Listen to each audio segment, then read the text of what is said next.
Early this morning, I had a swagger, and it's on the social media.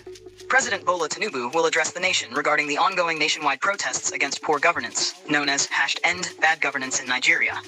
This announcement was made in a press statement by his media aide, Ajuri Ngalale, on Saturday via the X platform. The president's address is scheduled for Sunday, August 4th, 2024, at 7 a.m.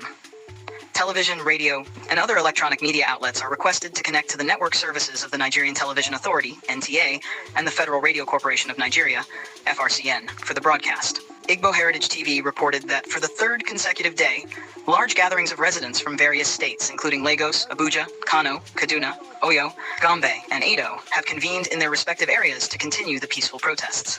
Protesters are steadfast in their call for transformative change and accountability. With slogans and placards, they maintain a peaceful and orderly atmosphere, vocally demanding improved governance and a brighter future